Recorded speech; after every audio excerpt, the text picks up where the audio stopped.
How much did you give me for this? $2 grand.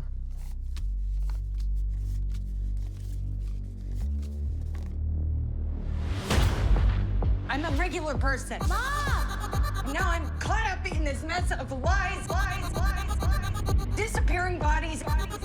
I need to figure out what happened, and I don't know what to do. How have you been? Other Hang on. Look, I found Paula's gambling. You can play your game.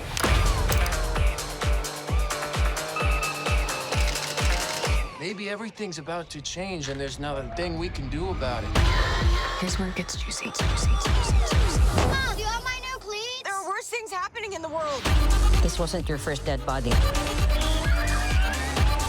Stop lying.